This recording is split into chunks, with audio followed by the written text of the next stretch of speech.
Hey everyone, welcome back to On Purpose and our annual episode with the one and only Radhi, Devlukia, Shetty. Hey.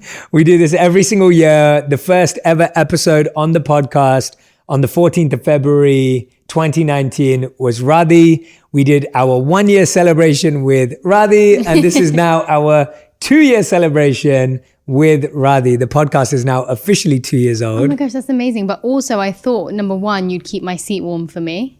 Is it not warm? I mean, and seeing as I'm like probably the person that's been on the podcast the most, I thought maybe I'd have like some of my favorite snacks here, but I had to bring my own tea, didn't I? This is your house. Had to bring my own tea, didn't I? This is your house and the snack cupboard is yours and you do own this But place. it's different if you bring it for me.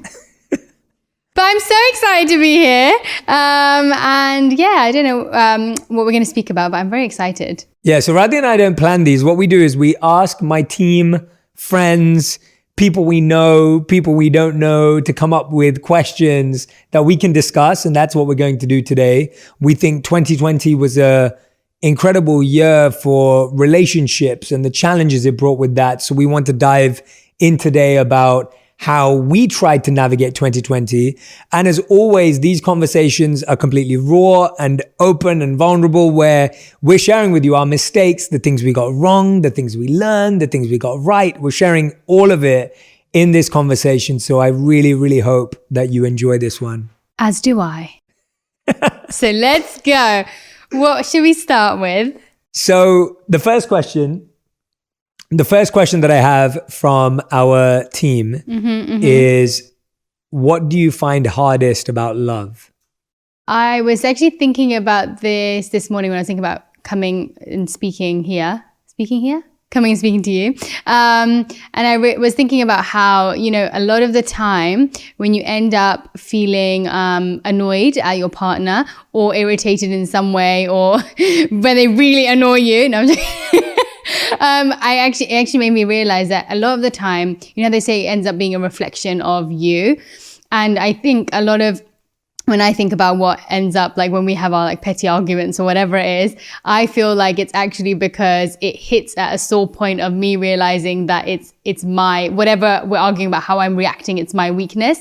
And a lot of the time that's stubbornness. And so I feel like whenever I think that's quite a difficult thing when it comes to relationships or love, is that the other person, because you spend so much time with them and because, you know, they know you better than anybody else, that they end up being a reflection of actually you. So every time you end up having interactions with them that aren't that great, actually a lot of the time you can sit there and be like, maybe that had a lot more to do with me, how I reacted rather than that other person. But sometimes it's them too. That's a really good answer. That's a really good answer. I think that's such a good point. I think what I'm saying is I would second that. And to give another answer, to give a different answer, I also feel the hardest thing in a relationship is you're always projecting your strengths onto the other person's weaknesses.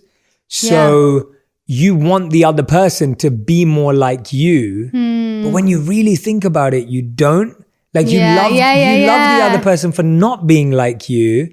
But when you say things like, I'll give an example, that I'm super organized, disciplined, live by the schedule, on time.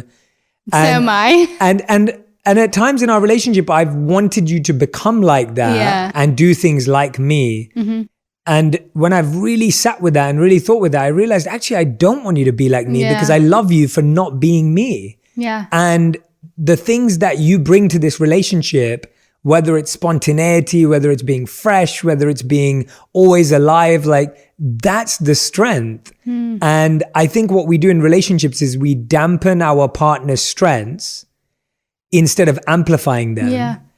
And what that does is it makes your partner feel like they have to do something different or be something different. But actually, if you amplified their strengths, which is the part you love anyway, you're going to have a much more fulfilling and exciting relationship. So I think that I find that hard because I think we all live in our heads. Yeah, it's so true. And we think the way we think is the right way. I'm like, hey, what do you want to do tomorrow? And you're like, well, I kind of have a 9 to 5, like 6 schedule ready to go for the next like 6 months. And I'm like, oh, so you don't want to go shopping with me, or you don't want to go to like get some plants?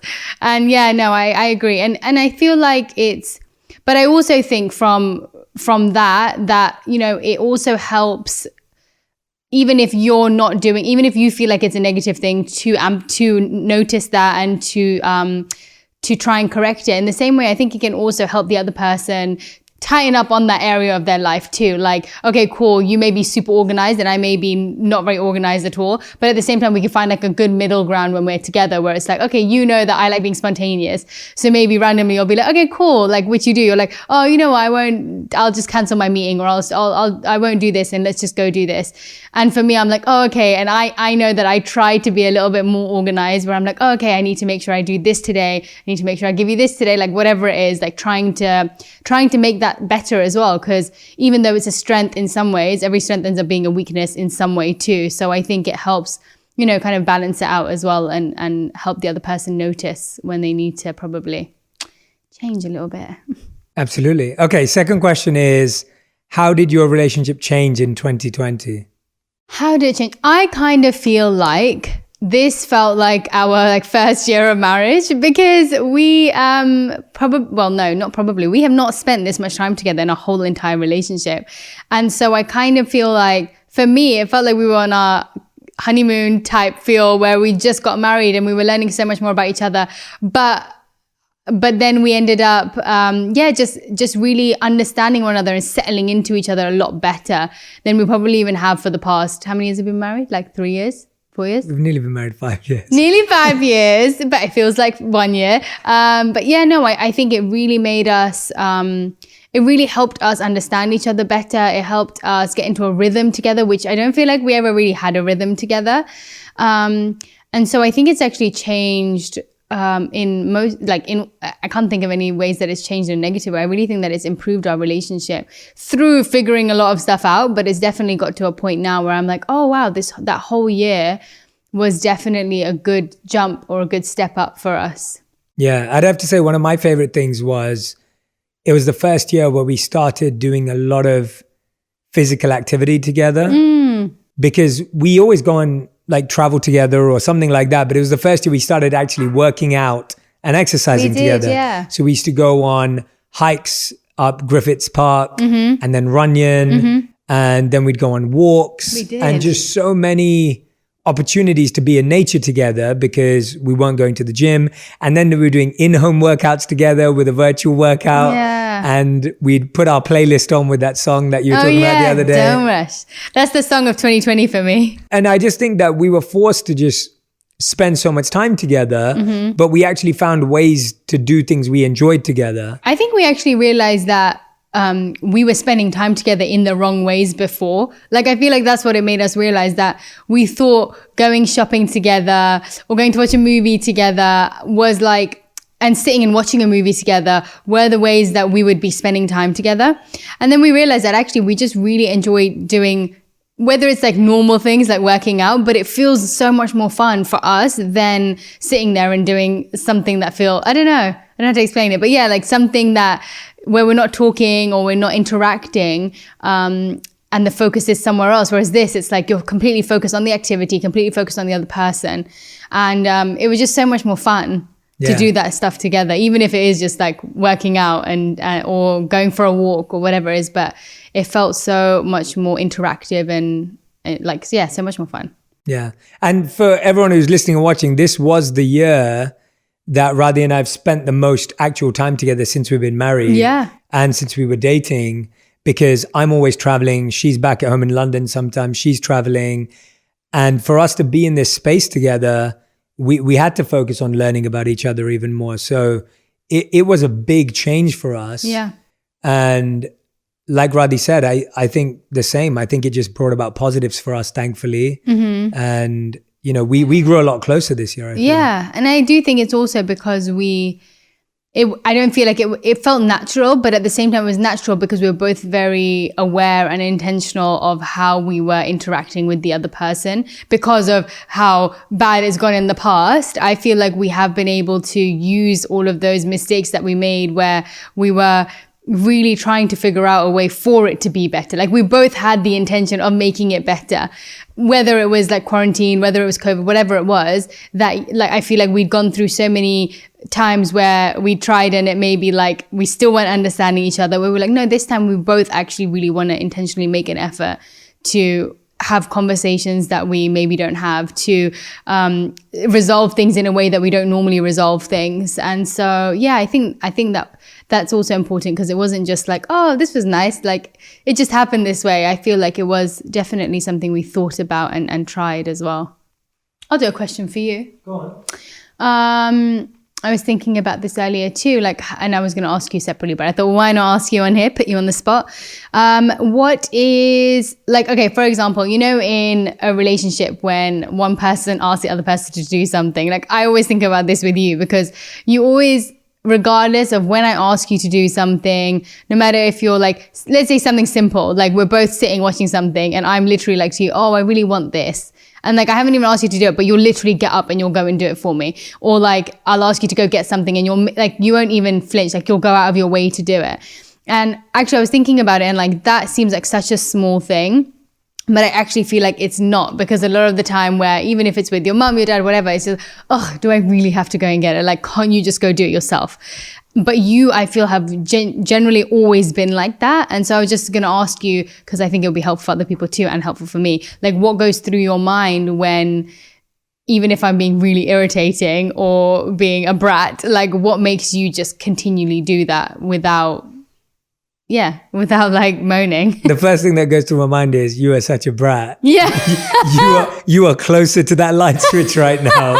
You are closer to the water container right now. Yeah. Why are you asking me to do this? That's the first thing that goes through my mind. Yes.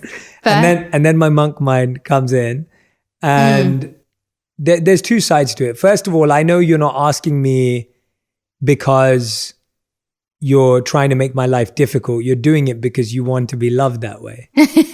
and Maybe, yeah. And I think that when you realize, if you're in a loving, trusting relationship, you start realizing that your partner's requests, even if they seem unreasonable and irrational, a lot of the time, that's just how you want to be loved in that moment.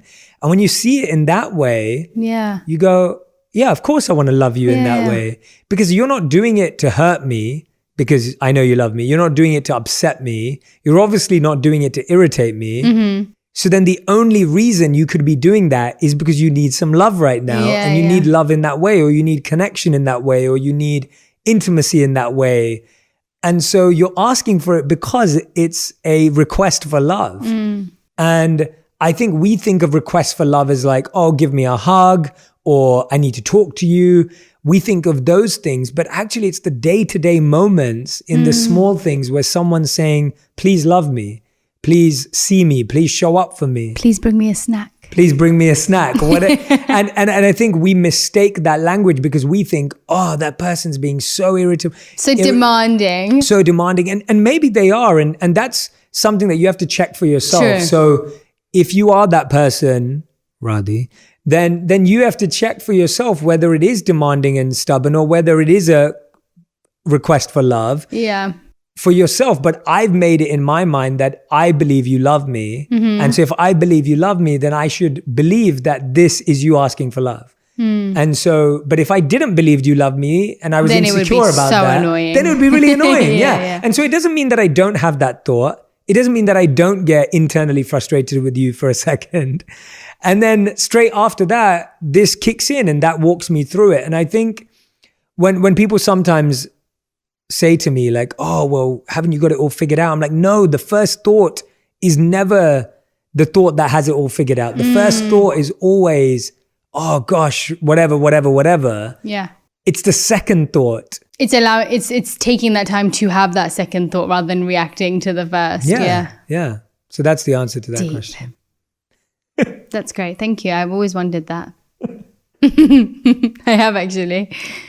So this question came in from our team. It says, tell me about a time where you think we've made a compromise and how did it work out? I'm going to go first. I know the first thing you're going to say is, I don't believe in compromises in relationships. You know me so well. So that's exactly what I was going to say. I was like, as soon as I hear the word compromise, I have a very interesting relationship with the word compromise because I believe that compromise makes you feel that both of you are giving up something you want for something you both don't want. Oh, yeah. Which doesn't make any sense to me. Repeat that. Rewind. That's a good point. Go on. Have a Jay Shetty moment. So I have a really interesting relationship with the word compromise, because I don't understand what compromise means is that you're both giving up something you both want for something both of you don't want. That's what a compromise is. So it feels like one person is getting what they want and the other person is not getting what they want. That's what a compromise is. Mm-hmm. Whereas what I have tried to live by in our relationship is I want you to get what you want and I want to get what I want. Mm-hmm. Now, if that doesn't mesh all the time, or if that doesn't connect all the time, then the only thing that's being compromised is this false view that we should always feel the same way about everything. Mm-hmm. And I think that actually makes space for resentment. It makes space for bitterness. It's almost like, think about this, everyone who's listening and watching, think about this for a moment. Imagine I gave up what I wanted to do all the time to be where Radhi wanted me to be. Mm-hmm. I'm going to be feeling upset. I'm going to be thinking I should be doing this or I could be doing this. Mm-hmm. And then you develop bitterness towards the other person where you can't even respect and appreciate them. And if you were always dragged to what I'm doing, you may be thinking, well, I could be doing this or I could be doing that. Mm-hmm. And what ends up happening is I feel like you actually move closer away by forcing yourself together. Wait, say that again.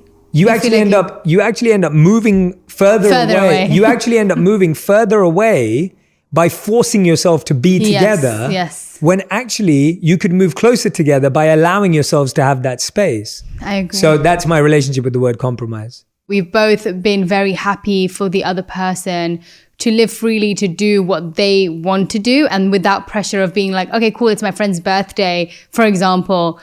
And if you're not that interested in coming, or I'm not that interested in coming with you, it's not like, oh my gosh, but you have to come. Like, we're a couple, we can't go places without one another. Like, we're just like, okay, cool. Like, you don't need to go. And we understand that too. It's like, yeah, it's going to be boring for you. Like, you don't need to come with me.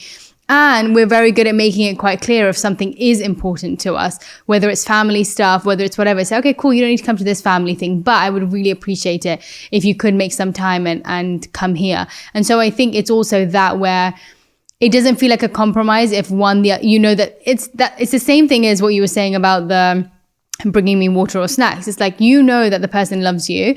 And so if you make it explicitly clear what's valuable to you and you still don't feel heard by them, then that's one thing. But like, if I know that you love me and you know what's important to me, I feel like you always know when you need to show up. And if, for example, you haven't, and I may not have communicated it to you, if I tell you afterwards, it's always like, oh, I'm so sorry, I had no idea that's how you felt. And so, yeah, I think it's important, one, like letting the other person know what is of value to you and whether it's actually that important. Not being like, oh, come with me, and the person says no, and then you're like, oh, okay, fine. Like, it doesn't have to be like that. It can be oh, but please, I like, this is really important to me.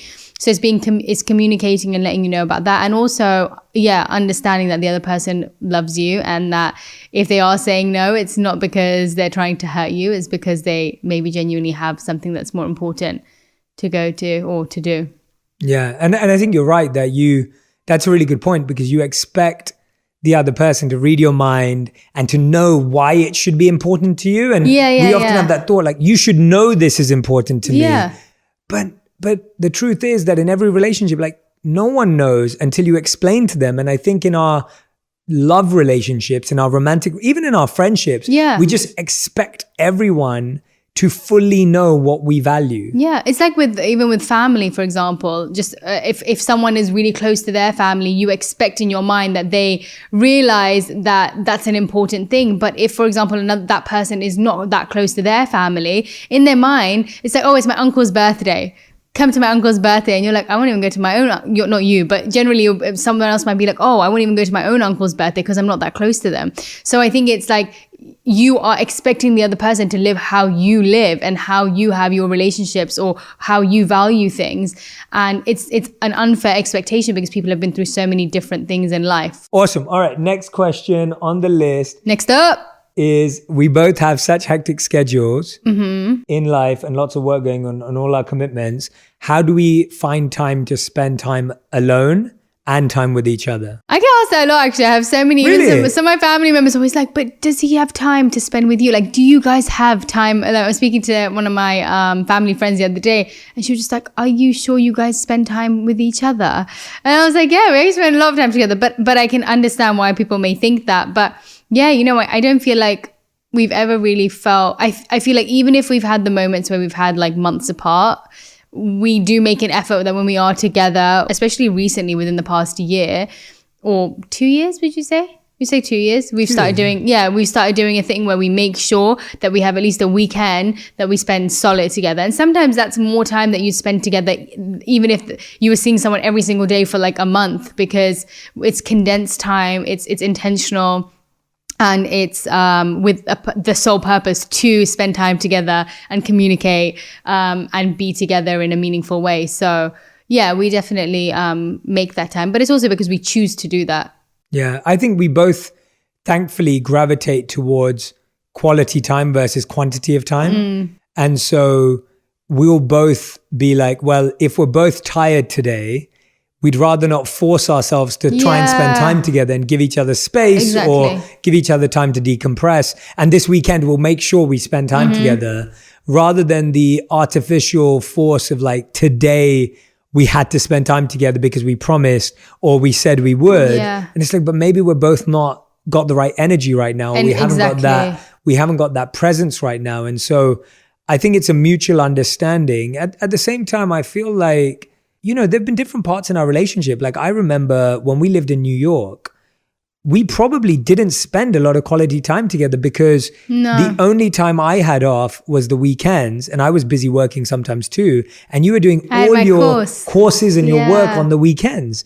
And so I spent a ton of my weekends alone, and you spent a ton of your weekdays alone. And if you think back, that's literally was the pattern of our life for 2 years. And then there was travel to London and everywhere else I was going.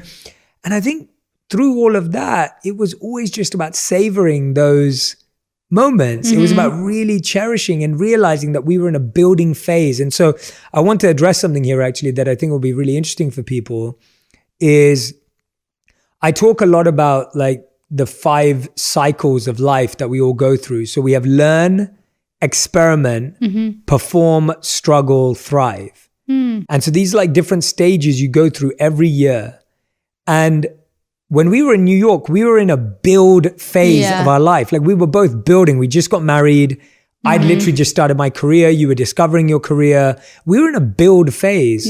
And I think when you expect a lot from your partner, when you're both building, it can be really demanding. But now we're at a stage in our life where certain things we're performing in, where I've got a bit of a rhythm and a role. And so I'm able to give more time and you're in this different stage in your life. And I feel like when you start looking at your life as stages, as opposed to like everything this is how it's going to be forever. It's like, it can't be that way. And there's actually a really good book on this by Gary Chapman. And I think it's called The 4 Seasons of Love or The 4 Seasons of Marriage or Relationships. Cool. And it talks about how is your relationship right now in the season of summer, winter, spring, or autumn? Now, when I think about this, I think that all of us want our relationship to always be in summer. I mean, I like winter, but... Oh, yeah, okay. Well, you just ruined it. You ruined it. Go along with it. Yeah. We always want our relationship to be in summer in the sense that it's hot, it's passionate, it's cool. It's like everything's good about summer, right? We all look forward to summer. But maybe your relationship's at a point in life right now, as this book says, that your relationship might be in winter. It's going for a dark period, a cold period where you just got to stick it out together. When I think about New York, when I think about us in New York, it was a bit of winter and spring. Like it was a bit of winter and spring, and autumn's like where you got to let go and you got to shed. And I think about when we first started dating, there were moments where our relationship was in autumn, where we were just letting things go and purging and removing energy. I know when you were going to yoga classes and your yoga teacher training. So I think that book's a great model, and that reflection that I've had for a while, that your life goes through stages and seasons, and stop trying to make every day and every week summer. Yeah. I really love that. That's so cool. What a great book. Yeah, I had a reflection. I started researching and then I found the book. And the way I was thinking about it is like, if you know it's winter, you take an umbrella out. Yeah. If you know it's winter, you put a coat on. Yeah. But if you think it's summer, you keep expecting your partner to, Anyway, so this is an interesting question. What film or TV show do you think offers the best example of a healthy relationship? Oh my gosh, that's such a good question. I automatically in my mind go to This Is Us, because it's one of my favorite shows ever. I've never seen it. You've never seen it, but it's so good. And we love Chrissy, our good friend. Love Chrissy. But there are actually really lovely examples of couples who like make it through stuff in that, whether it's like the main couple. I'm sure, to be honest, most people have probably seen it. You're just the odd one out. But yeah, the main mum and dad, and then there's Sterling. What's his name? Sterling Brown. Sterling, the actor. Yeah, probably. Yeah, I think that's in something Sterling or Sterling something. You'll know who I mean. But their relationship is amazing because they go through so many ups and downs, but they're so good at communication, and I feel like that's a very good show to show very different types of relationships. Even Chrissy's relationship with her partner, her husband on the show, they're all so different in relationships and the way they communicate, but they show very good, very, very realistic and useful relationships, I feel. Yeah. I love that show. It's so good. I actually struggle with this question because I think, I don't watch a lot of TV shows, but I do watch a lot of movies. And I think growing up, I had a really unhealthy view of love because of movies. It's so true. So I grew up watching Bollywood movies a lot. And I remember thinking that that's what love had to look like. Yeah, like a flower comes up in the middle when two people are about to kiss. That's what they do in Bollywood. Or like you're all like dancing around and like there's all this like... in a field there's all this puppies. Like, and like music's playing when you fall in love with someone. And I'm running towards you in slow motion and my hair naturally falls like this. Yeah. And you're coming towards me, and then it cuts because they don't show anything else in Bollywood films back in the day. And so that's what I grew up with unhealthy projections of love. Yeah. And the thing that comes to mind when I am thinking about this, apart from the Last Dance Michael Jordan documentary, which doesn't show marriage, but shows like love in a team and camaraderie and collaboration, I'll try and find a bit more of I actually think The Happy Place, The Good Place. Sorry, The Good Place. I always call it The Happy Place. Kristen Bell's character, Eleanor, and her relationship with Chidi, like the way it shows relationship dynamics is really interesting about like what is a good relationship, what is support, what is friendship. Like I think it answers a lot of deeper questions. Yeah, and that is such a good show. It's such a great show. I'm enjoying it so much, and we came to it late, but we're loving it. Yeah. And I just think it has so many good messages, so I'd have to go with that. Okay, cool. This Is Us and Happy Place. Yeah. No, was it? The Good Place. The Good Place, yeah. I call it The Happy Place all the time as well. And I'm going back to what the shows I grew up on. I grew up on The OC and Desperate Housewives. Both not good examples of relationship ideas.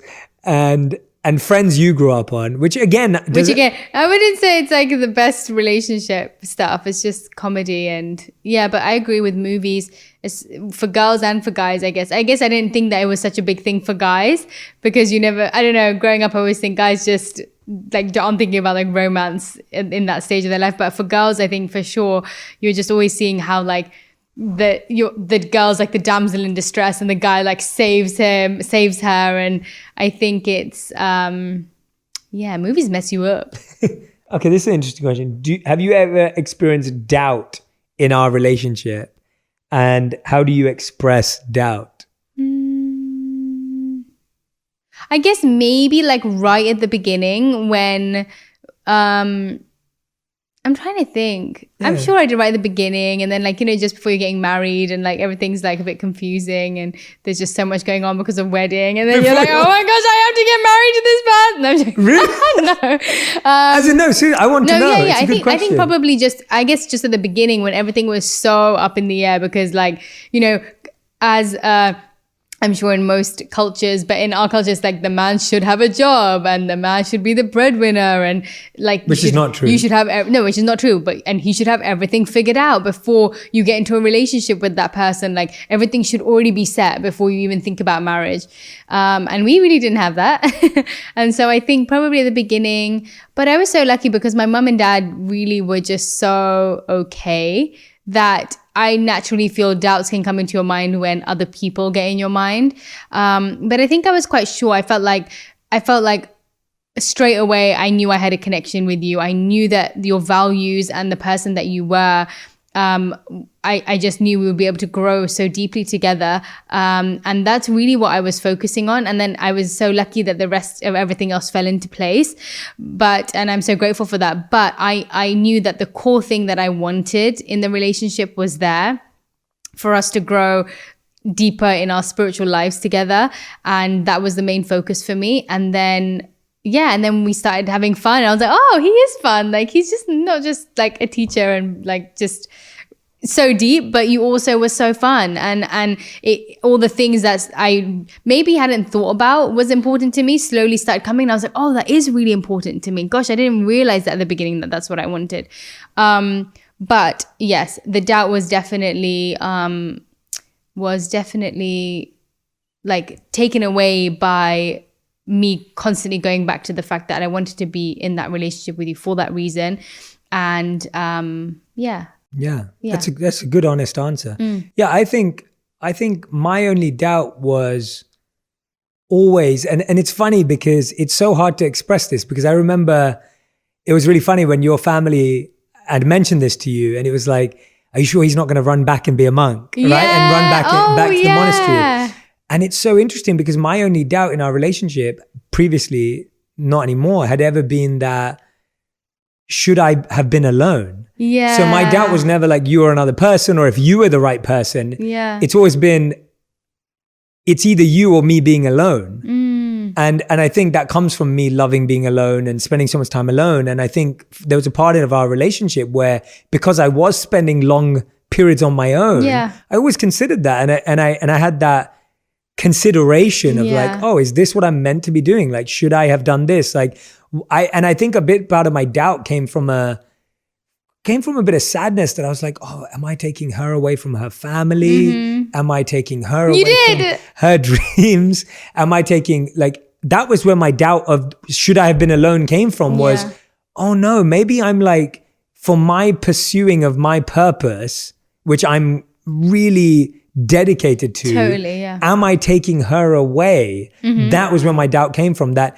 am I so selfish that maybe I should be doing my purpose alone? Why should I drag someone else on my journey? And I actually think at the beginning, I probably felt that way too. Like I probably, when we went to New York, it definitely felt like compromising, because I felt like the only thing I really had at that time in my life that I truly valued and felt I was very concrete in was my family, and that's what my whole life revolved around. And so I guess at the beginning, because I hadn't matured in my thoughts of what this relationship was, I did feel like that. And I remember there used to be times where I was like, well, I can't remember, but I'm sure that there were moments where in my mind I felt like, well, we have to go back for my family to do this because you've taken me away anyway. Like, you've taken me to New York, and so now we have to do this because I want to do this, or we have to, like, you need to do this for me because we've done this for you. And but I definitely, now looking back, I realized actually it was all so much more for like it. So I don't feel that way at all anymore. But I can I can relate. I probably had those feelings a little bit at the beginning that you're probably feeling from me. No, it's good. I think these are great conversations to have. And what's interesting about these conversations though is that sometimes you don't have them in the moment. Yeah. If you don't monitor that well, that could end up breaking something. Definitely. And we're lucky that it didn't. I feel like it could have though. If I then didn't choose to like figure out what was going wrong with me, and I was projecting that all on you and making it feel like it was the issue was our relationship, or the issue was you, but really it was me having a lack of awareness of myself, that I had to do that. Otherwise, I think I would have constantly kept blaming it on that and constantly felt that way. And I have so much admiration for you and respect for you because of that, because I think that it's so easy. I was always trying to compensate and help in whatever way I could, but I feel like you doing that is what's made our relationship so strong, is that you've just really worked hard on the last few years of finding yourself, discovering yourself, working. And you've tried a lot of things. Like it's not been easy. And, you know, I feel like I found my thing when I was 18 and I've been doing it for 15 years. And it's funny for me to think that, because a lot of people online are like, oh, Jay, you've only been doing this online for like 3 or 4 years. And I've been doing this for 15 years. But for you, I've watched you since we've met, which was, you know, since we've been together, which is nearly 8 years now. And I've seen you like try this, try that, experiment with this. And actually it's been really amazing. Why don't you tell people about how you feel your journey's been of discovering your real passion? Because I think people see you now and you've got your amazing YouTube channel and your Instagram page and all the wonderful stuff you're doing. And people may think, oh yeah, Radhi just... And yes, you've always had this energy that everyone loves you for and that I fell in love with you for. But the way you're expressing it now has definitely evolved, right? Yeah, definitely. To be honest, I feel like I had no idea what I was doing till beginning of, or like, March last year, when all of this started happening. And it was the first time I had to literally sit there and be like, oh, crap, I have no excuse of... oh, I can't do this because I have to go with Jay traveling. Like, I can't start my own thing because, you know, I'm never really in the country and it's really difficult. I just want to focus on what Jay has and I'm just there to support him. And I realized, as much as that was true and I did want to do that, it was probably a big covering for me not wanting to actually figure out what I wanted to do, because everything just felt so scary to start something. And yeah, it just kind of stripped all of that away, where I was like, no, I have to fill my days with something that feels meaningful and figure out what that is to me and how that looks to me. And so I just started, and yeah, I definitely tried so many different ways and different things, whether it was like, I did a website during that time, and you know, it's not the best website, but it's like the website that I started off with, and I put so much effort into it. I did like 100 recipes within a couple of months, because I really focused on it. And it just showed me, because I was such a person that I would start something, and as soon as it felt a little bit overwhelming, or even felt like it was getting good or succeeding in some way, I'd be like, oh my gosh, that means I have to take another step forward, and I'm not sure I want to do that. Okay, let's just shut it down and go somewhere else and do something else. And I realized that pattern that I had. And so I was really determined to not do that with this, because I almost like get in my own way of being a failure, in my mind being a failure, because I choose to not take the next step, not because anything else comes in my way, but because the fear of the next step would always scare me enough to not want to take it. And so it was really amazing, actually. I was like, just looking at myself from an like outside perspective, and I was like, oh my gosh, I never ever thought she could do this. Like, I never thought I could do that. I never thought I would actually still be making recipes. I thought it was like something I do for a month and then get bored and be like, can't be bothered to keep adding on to this website anymore. But yeah, and then I decided to try my YouTube thing, which, oh my gosh, took so long to actually start because of fear again pushing me away from it. But I mean, you've always been so amazing and supportive in that, constantly. Like, you see everything happening for me before I even dream about it. And I think it's just been so nice, because whenever I've had doubts, you've been so amazing at helping me through them practically, where it's in like a supportive way of just love, but a lot of the time it's really taking the time to have the conversations with me. And I avoid the conversations, and you're like, okay, what do you need to do next? Like, what is it I'm like, I don't want to talk about it right now. I haven't figured it out and I just don't want to speak about it. But you constantly would help like push me through, because you saw that it was coming from a place of fear, not because I actually didn't want to. And I think that's really important too. It's like, I know with a lot of your stuff, like 99% of the time, you don't necessarily need to speak to me about it, but there are certain times that you do want to discuss things, and vice versa. Like, I obviously need you to input in a lot more of my stuff, because I feel like you've done a lot of the things that I've done, and I really appreciate your advice for it.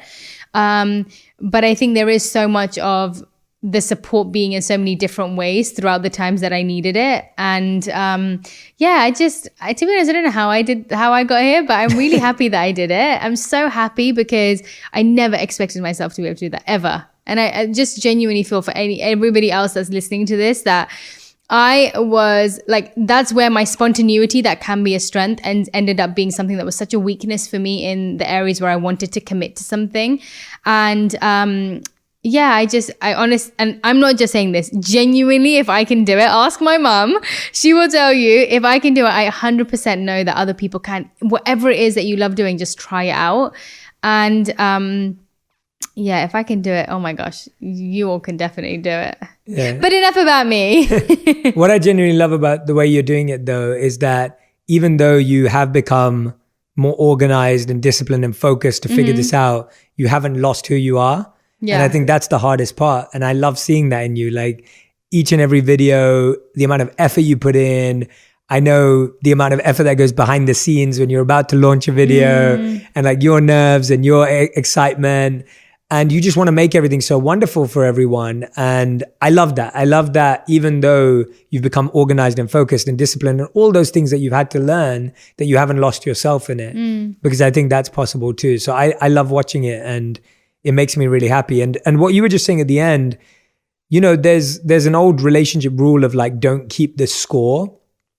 And it's been said for many, many years of like, don't keep score in a relationship.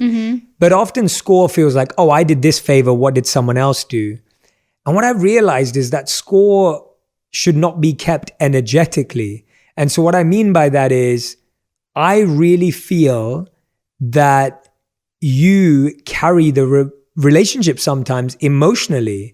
And so I may be carrying it mentally, but you're carrying it emotionally. And so if you're only looking at the mental score, I'll be going like, oh, well, I'm doing everything. Why are you not doing anything mentally? Like you're not planning, you're not setting goals, you're not doing this.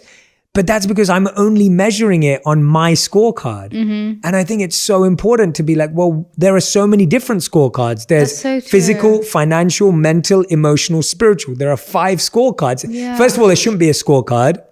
But I'm saying there's 5 types of offering in a relationship and you're only ever looking at the one you give. But it's also useful to think of it in that way. Like you're saying there's not scorecards, but I think it's useful because I think naturally we all have tendencies to want to be the hero or like want to be the person that like, oh, but I've done this and I've done that. And so actually looking at it in that way allows you to see where your strength is in your scorecard, but then realize hopefully where the other person is also contributing. So I think,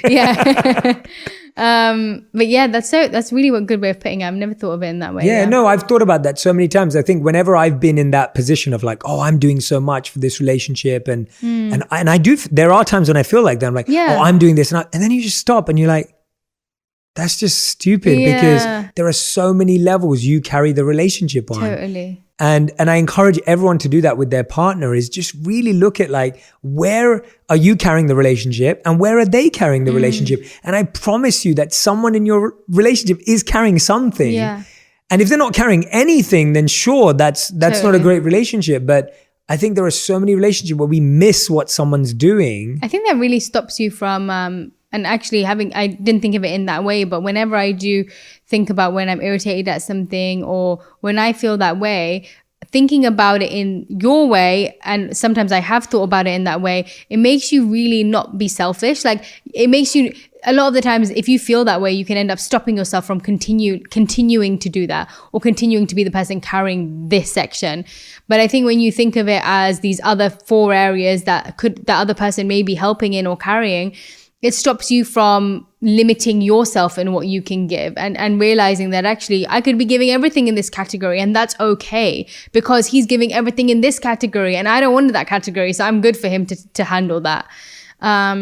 And so, yeah, I think like that just reminds me of all the stuff I always get, like even when I put up cooking stuff or I'll get DMs just being like, you know, does Jay ever cook for you? And does Jay do this for you? And I'm like, no. And it doesn't irritate me at all because I don't like doing finance stuff. Like it may be such a cliche of like how, you know, I like being in the kitchen, but it's out of choice. Like I love being in the kitchen. It's not because you're a woman. It's not because I'm a woman. That's what I mean. It's your passion as an individual. And like sometimes when you, there's been times, remember when like some days I'll be like, you'll be like, oh, someone's come to our house and you're like, yeah, this is her work area. And some people don't even know what I'm doing. And I'm like, and we both laugh about it. I always show people my office, which is where we are now. Yeah. And then when we go to the kitchen, I always say, and this is Radhi's office. And I don't mean it in a condescending or sexist way at all. It's actually her office. Yeah. Like that's where you experiment 100%. And that's where you create recipes and But yeah, I just think it's really important that, because I do still always get people, but like, doesn't it annoy you that he doesn't cook? Doesn't it annoy you that he doesn't even want to try or make you a meal?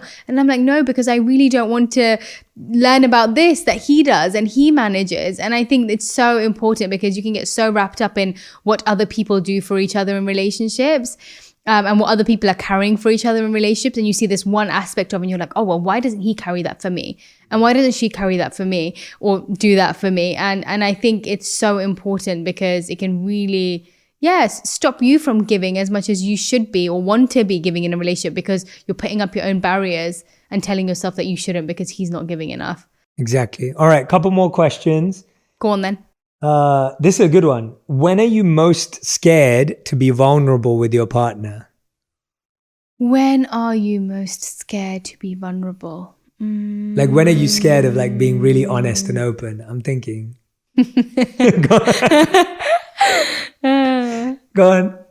Sometimes when, like if like you've already given me advice on something and then like I'm kind of asking for like again and I'm like really confused about something again and you're really nice about it. But sometimes I feel like it's, when I know you're going to tell me something that I don't necessarily want to hear because you've already told me before and I don't necessarily want you to give me that answer because I know you're right. That makes me really annoyed.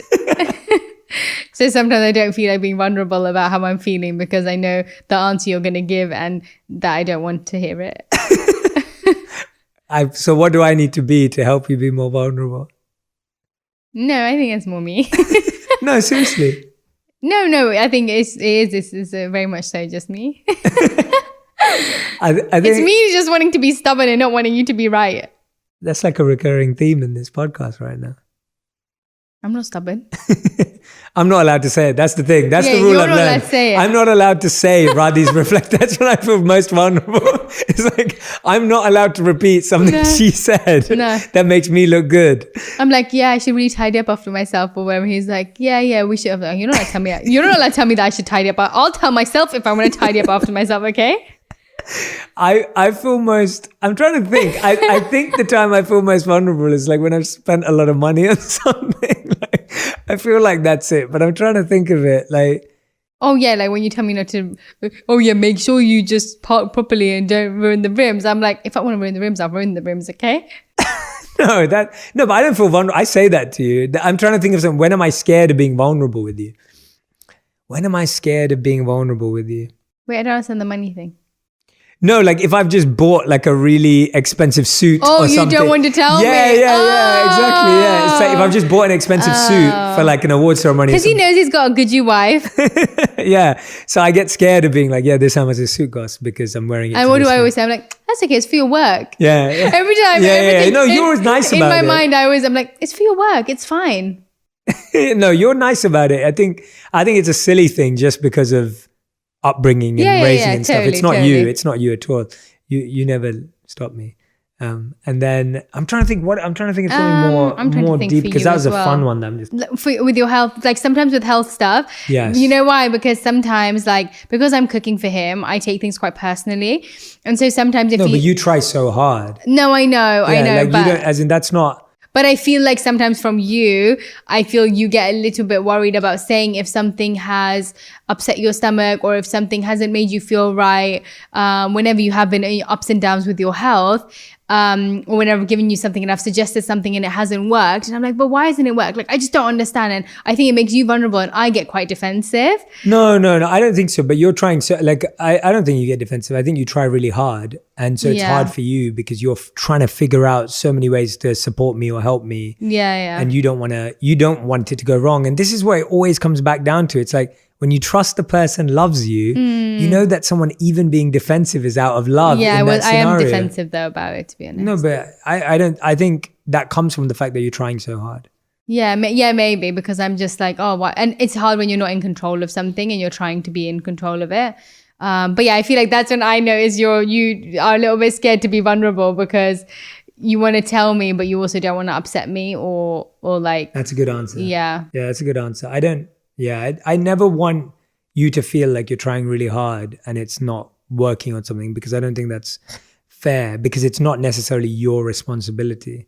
Or like when you want to play PlayStation and you pretend like it's like a work meeting with your partner.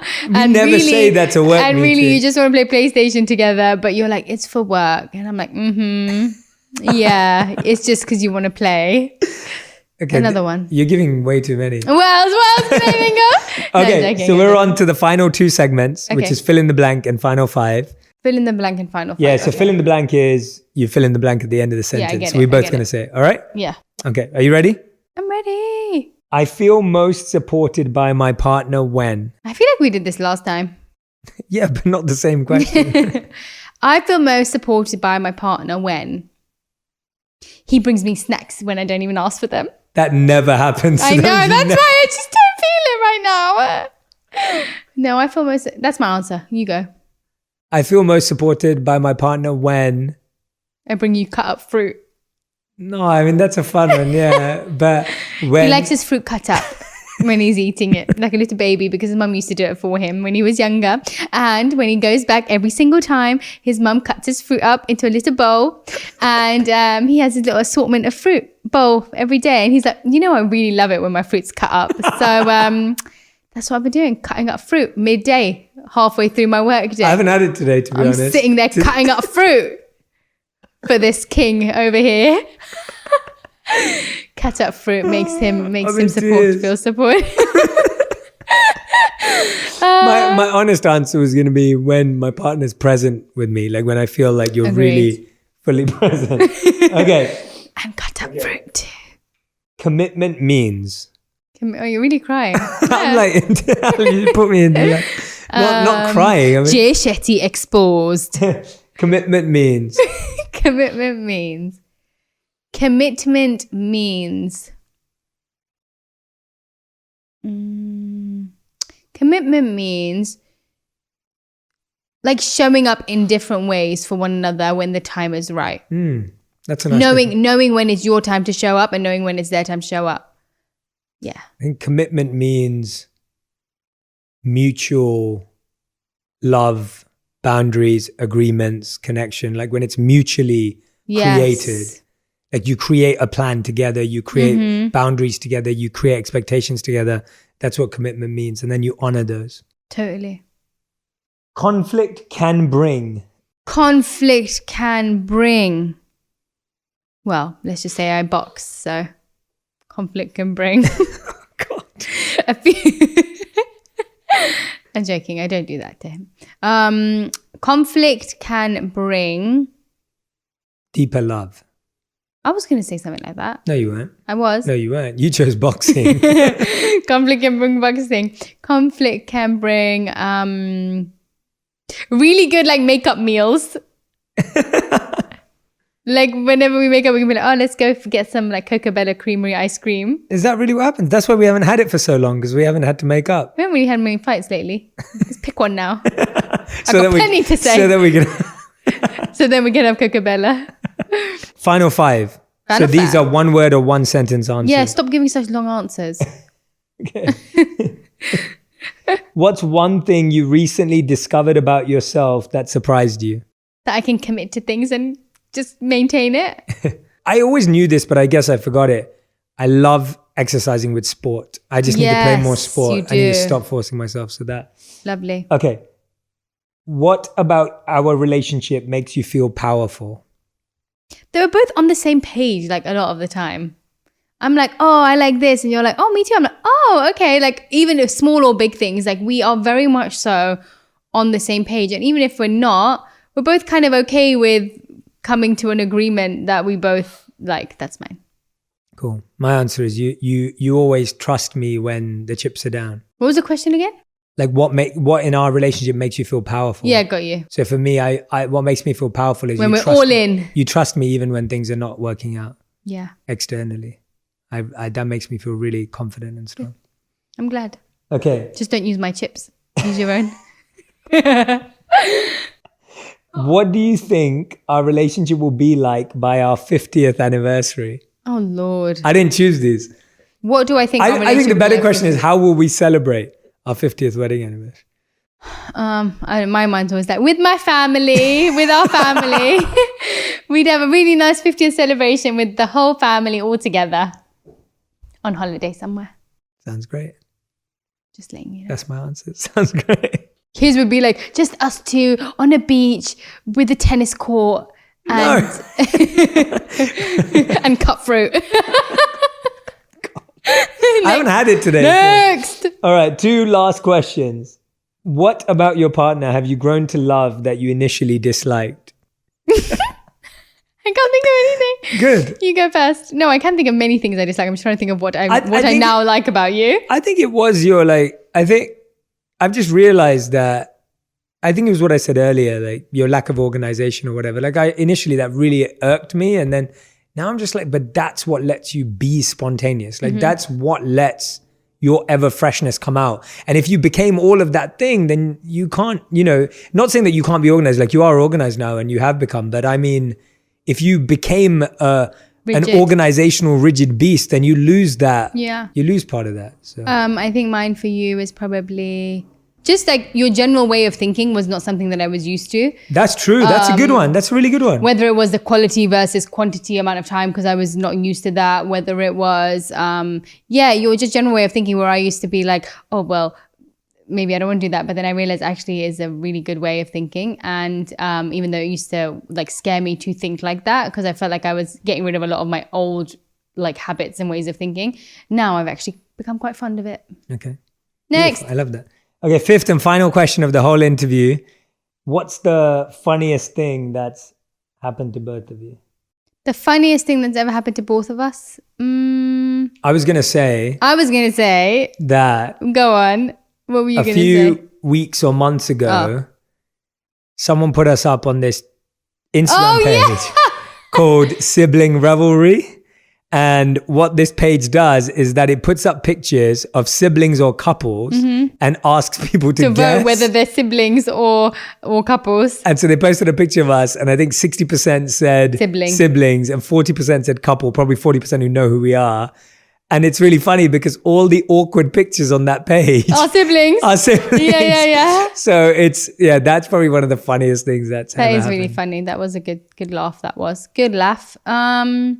I can think of another one too. Go on. I remember when we were traveling to someone's birthday or something when we first started dating and we got lost in the middle. That's what I was going to say. No way, really? That's literally where I went back to. Go on. No, I was thinking of when we were, that's what it was.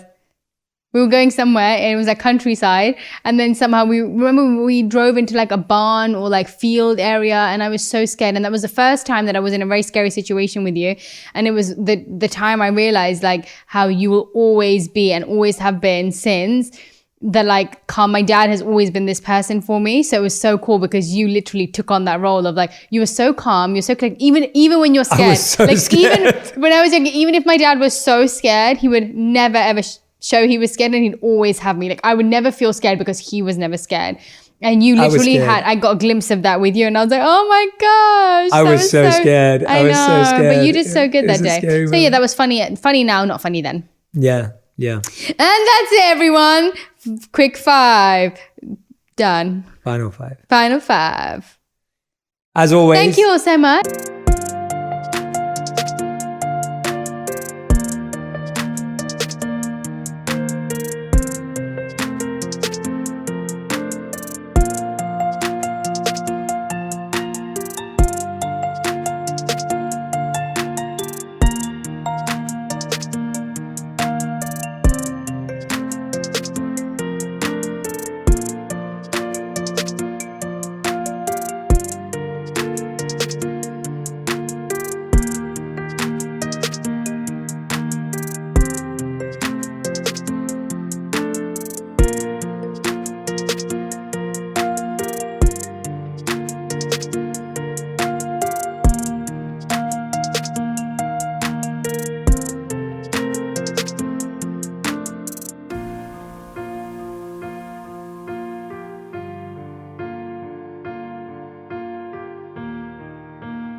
Thanks so much for all the amazing listening. questions. Thanks for listening. Thanks for watching.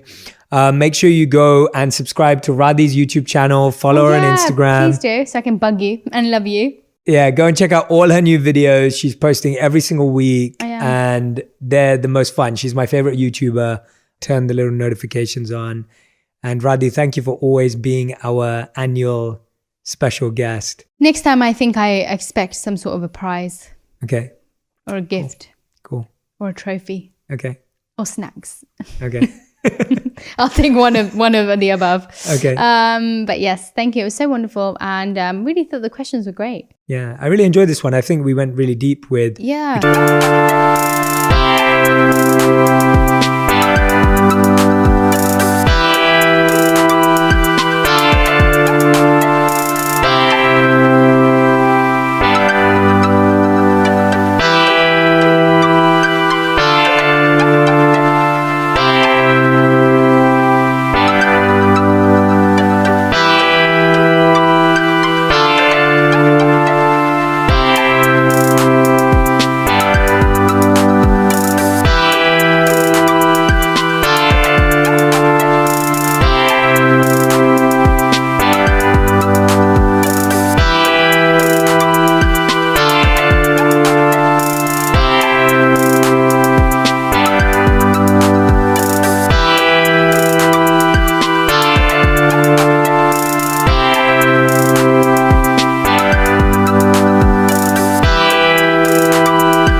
talked about doubts. We talked about insecurities, vulnerability. Cut fruit. All right, that's it, guys. Thank you for listening. Thank you very much. See you soon. Next time on Jay Shetty On Purpose podcast. No, really, that's it.